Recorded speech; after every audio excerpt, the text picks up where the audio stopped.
ராமானுஜாய நமக.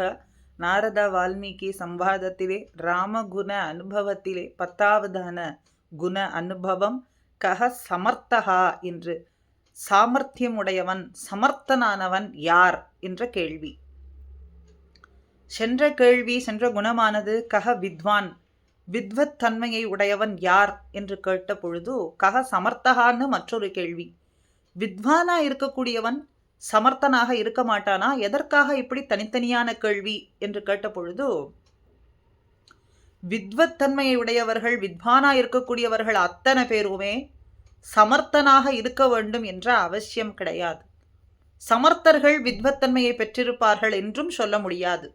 ஆக இந்த தனித்தனியான கேள்வி என்பது, வித்வத்தன்மை என்பது தனி, சாமர்த்தியம் தன்மை என்பது தனி. இந்த ரெண்டும் சேர்ந்திருக்கக்கூடிய இடம், இந்த ரெண்டையும் விளக்கி இந்த ரெண்டும் சேர்ந்திருக்கக்கூடியது ராமனை தவிர வேறு யாரை சொல்ல முடியும், வேறு எவரை சொல்ல முடியும் என்ற பதிலுக்கு பலவிதமான சங்கேதங்கள், அதற்கு பரிகாரங்கள், ராமச்சரித்திரத்தில் இருக்கக்கூடிய பிரபாவங்கள் அதெல்லாம் விளக்கி கொண்டே வருகின்றார் நாரத முனிவர் வால்மீகி மகரிஷிக்கு. இந்த சாமர்த்தியத்தன்மை ராமனிடத்துல உண்டு என்று தெரிந்து கொள்வதற்கு முன்னம் ஒரு லௌகிக்கமான ஒரு கதை அனுபவத்தை பூர்வர்கள் நமக்கு இங்கே காட்டி கொடுக்கிறார்கள். ஒரு ஆச்சாரியரானவர் நன்கு விளங்கி கொண்டிருந்தார். அவர் ஒரு செல்வந்தரை தான் சந்திக்க வேண்டும் என்று நினைத்து தன்னுடைய சிஷ்யர்களில் சிறந்தவனானவனை அந்த தனவானிடத்திலே சென்று விசாரித்து தனக்கு வேண்டியதான அந்த மடத்துக்கு கைங்கரியம் செய்ய வேண்டியதான அந்த தனத்தை கேட்டு வரும்படிக்கு சொன்னார். அவரையும் வர வேண்டும், வந்து சந்திக்க வேண்டும் என்று சொல்லி வர வேண்டும்னு அனுப்பினாராம். இவன் சென்று அந்த தனவந்தரிடத்துல பார்த்த பொழுது புதிதாதனான மாளிகை கட்டப்பட்டிருந்ததை பார்த்தான். அவனுக்கும் ஆச்சரியம். ஏன்னா அந்த தனவாரானவன் சற்று பருத்திருந்தவரா இருந்தார். எப்படி இந்த மாளிகைக்குள்ள அவரால் இருக்க முடியும் அப்படின்னு நினைத்து வந்த காரியத்தை மறந்து, நீர் எப்படி இந்த பெரிய மாளிகையிலே இப்படி வீற்றிருக்கிறீர், உம்மை வைத்து இந்த மாளிகை கட்டப்பட்டதா இல்லை எப்படி நடந்தது அப்படின்னு கேட்க அந்த தனவானுக்கு கோபம் வந்து அவனை ஒரு அறையிலே தள்ளி அடைக்கும்படிக்கு உத்தரவிட்டார். நெடுநேரமாகியும் சென்றவர் வராததனால 2வது சிஷ்யரை ஆச்சாரியரானவர் அனுப்பி கேட்டு வரும்படிக்கு சொன்னார். 2வது வந்தவர் இந்த முதல் சென்றவர் இன்னும் காணவில்லையே அப்படின்னு பார்த்து, இந்த மாளிகை கட்டப்பட்டது சரி, ஆனால் நீர் இறந்த பின்பு எப்படி இந்த துவாரத்தின் வழியே எடுத்து செல்வார்கள், நீரோ பருத்தவரா இருக்கிறீரின் அடுத்த விசாரத்தை கேட்டார். கோபம் வந்து அடுத்தவரையும் இப்படி அறைக்குள்ளே தள்ளி சாத்தினார். 3வதாக ஒரு சிஷ்யரை அனுப்பினார். அவருக்கும் இது போல பல விசாரங்கள். வந்தவர் செல்வந்தரிடத்துல கேட்டார். அவரையும் கோபப்பட்டு கோபாவேசத்தாலே அறையிலே தள்ளி அடைக்கும்படிக்கு சொன்னாராம் அந்த செல்வந்தர். இப்படியே 4வது 5வது சிஷ்யர்கள் வரைக்கும் வந்து அத்தனை பேருமே ஒரு அவசியமற்றதான கேள்விகளை எல்லாம் கேட்டு அந்த தனவானுக்கு கோபம் வரும்படிக்கு செய்து, அந்த கோபத்தாலே அதற்கு ஏத்தவாறு சிறையிலே அறையிலே அடைக்கும்படிக்கு அவர் உத்தரவிட இவர்களும் அங்கே சென்றார்கள். இப்படி அத்தனை பேருமே சென்று ஒருத்தரும் கூட வராது இருந்ததுனால இந்த ஆச்சாரியரானவர் தானே முன் வந்து அந்த செல்வந்தரிடத்துல வந்து பார்த்து, இவர்கள் கேட்ட அத்தனை கேள்வியையும் அவரும் மறுபடியும் விசாரம் பண்ணி, அதற்கு மேலும் மூடத்தனமா இருக்கும்படியான கேள்விகளை எல்லாமும் கேட்க அத்தனை பேரையும் பொசுக்கும்படிக்கு உத்தரவிட்டாராம். அதனால இவர்கள்லாம் தர்க்கம், மீமாம்ச சாஸ்திரங்கள்ல சிறந்தவர்கள் அத்தனை பேருமே. ஆனால் ஒரு சமர்த்தனா இருக்கும்படியான தன்மை இவர்களிடத்துல உண்டான்னு கேட்டா கிடையாது. சாமர்த்தியமுடைய தன்மை இவர்களுக்கு உண்டான்னா கிடையாது. அதனாலே வித்வான்களா இருக்கக்கூடியவர்கள் சமர்த்தர்களாகத்தான் இருப்பார்கள் அப்படிங்கிற முடிவுக்கு வரலாகாது அப்படிங்கிறத இந்த லௌகிக்க கதையிலிருந்து பூர்வர்கள் நமக்கு எடுத்து காட்டுகிறார்கள். இப்படி பல கதைகள் உண்டு. அதனாலே வித்வத்தன்மைக்கும் சமர்த்த தன்மைக்கும் சம்பந்தம் இல்லை அப்படிங்கிறதுனால இதை தனித்தனியாக ராமனிடத்துல நாம் அனுபவிக்க வேண்டும் அப்படிங்கிறதுனால இந்த வினா ஆனது எழுப்பப்பட்டது. கஹ சமர்த்தகா என்று இந்த ராமனிடத்திலே சாமர்த்தியத்தன்மை உண்டு அப்படிங்கிறத அனுபவிக்கும்படியாக அடுத்த கதைகளை கொண்டு நிரூபகம் பண்ணுகின்றார்கள்.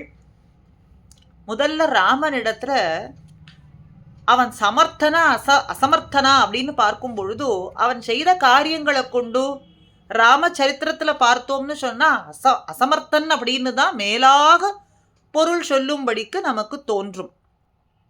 ராமனிடத்துல எங்க சாமர்த்தியத்தன்மை உண்டு? அசமர்த்தனாகத்தானே காரியங்களை செய்து கொண்டிருக்கான் அப்படின்னு தான் மேலெழுந்தவாறு எவருக்குமே சொல்ல தோன்றும். ஏன்னா அதுக்கு ஒரு இங்கே திருஷ்டாந்தத்தை சொல்றார், ராமச்சரித்திரத்துல கொண்டே சொல்றார். வாலியானவன் ராவணனை கக்ஷத்துல வைத்துக்கொண்டு அவனை துவம்சம் செய்யும்படியான வீரத்தன்மை வாய்ந்தவன். ராமன் சீதையை தேட வேண்டும்னு சொன்னா என்ன செய்திருக்க வேண்டும்?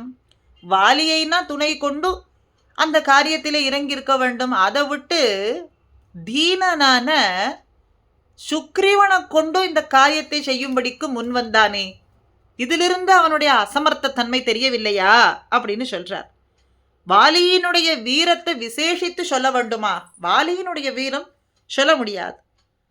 ராவணனை வாலியினுடைய துணையை கொண்டே அவலிலையா முடித்திருக்கலாம். இதுதான் ஒரு சமர்த்தன் செய்ய வேண்டிய காரியம். ஆனா சுக்ரீவனை துணை கொண்டு செய்தது அசமர்த்த கிருத்தியம் அல்லவா அப்படின்னு தோன்றுகின்றது. இங்கே விவேகிகளுக்கெல்லாம் ஆராயும்படியான வார்த்தை என்ன அப்படின்னு சொன்னா அடுத்த கதையை கொண்டு சொல்றார். ராவண சம்ஹாரம் செய்ய உண்மையில ராவனுக்கு துணை வேண்டுமா? ராவணனை தான் தனி ஒருவனாக சம்ஹரித்திருக்க முடியாதா?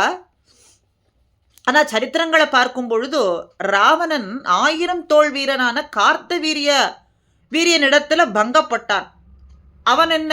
அவன்தானும் கோகுல மன்னரை மூவெழுகாள் ஒரு ஊழ் மழுவாள் போக்கிய புனிதனைன்னு சொல்லும்படிக்கு மாமழுவேந்தி முன் மன்மிசை மன்னரை மூவெழுகால் என்று இந்த வாக்கு சொல்லும்படிக்கு வெங்கோபம் தவிர்ந்தான். பரசுராமனிடத்துல பங்கப்பட்டான். ராவணன் கார்த்தவீரியனிடத்துல பங்கப்பட்டான். கார்த்தவீரியன் பரசுராமனிடத்துல பங்கப்பட்டவனா இருக்கான். அந்த பரசுராமன் தான் என்னுடைய வில் வலி கண்டுபோ அப்படின்னு எதிர்த்து வந்து தன்னுடைய வில்லினோடும் தவத்தையும் கொடுத்து விட்டு ராமனிடத்துல பங்கப்பட்டான் அப்படிங்கிறதுல தானே சரித்திரத்துல சொல்றது. இப்படிப்பட்ட மகாவீர சார்வபௌமனான ராமன் பொல்லா அரக்கனை கிள்ளி களைந்தானே. என்ன ஆண்டாள் சொல்றது போலேயும் சதுரமா மதில் சூழ் இலங்கை கிரைவன் தலைப்பத்து உதிர ஓட்டி ஓர் வெங்கனை உய்த்தவன் அப்படின்னு திருப்பானாழ்வார் பணிக்கும்படிக்கு ராவணனை அவலிலையாக முடிப்பதுங்கிறது அவன் ஒருவனாலே தான் ஒருவனே செய்திருக்கக்கூடிய காரியம். அதுல ஒரு சந்தேகமும் இல்லை. ஆனா பெருவீரன்னு சொல்லி இந்த சுக்ரீவனுடைய துணையை கொண்டு இப்படி செய்திருக்காடே அப்படின்னு பார்த்தா தீனபந்துன்னும் தீன தயாளுன்னும் எம்பெருமானை புகழ்கின்றோம். அப்ப என்ன இது? எதற்காக இந்த சுக்ரீவனுடைய துணைன்னு சொன்னா தன்னுடைய குணத்தை இந்த லோகத்தாருக்கு காட்ட வேண்டிய ராமன் இப்படி செய்தான். இளையவர்களுக்கு அருளுடையாய் ராகவனேன்னு குலசேகர ஆழ்வார்னுடைய வாக்கு. இளையவர்கள்னா வயதில இளையவர்கள் இல்லை, இளைத்திருக்கக்கூடியவர்கள் அப்படின்னா வலிமையிலே இளையவர்கள் என்றும் ஒரு அர்த்தம். வாலிக்கு தமையனான சுக்ரீவன் இளையவன், அவனுக்கு அரச கொடுத்து அருள் செய்தான். அதுபோல ராவணனிடத்துல வலிமையற்று இருந்தவன் விபீஷண ஆழ்வார், அவனுக்கும் அரசாட்சியை கொடுத்து அருள் செய்தான். அப்படி வலிமையற்ற தீனர்கள் என்று அர்த்தம். இளையவர்களுக்கு அருளுடையாய் கலையும் கரியும் பரிமாவும் திரியும் காணம் கடந்து போய் சிலையும் கணையும் துணையாக சென்னான் வெண்ணி செருக்களத்து அப்படின்னு திருமங்கையாழ்வார் அருளி செய்தது போல ராமனுக்கு தன்னுடைய சிலையும் கணையும் துணையே அல்லது வேறு எது துணை? இவர்கள்லாம் துணையா? சுக்ரீவன் ஒரு துணையா?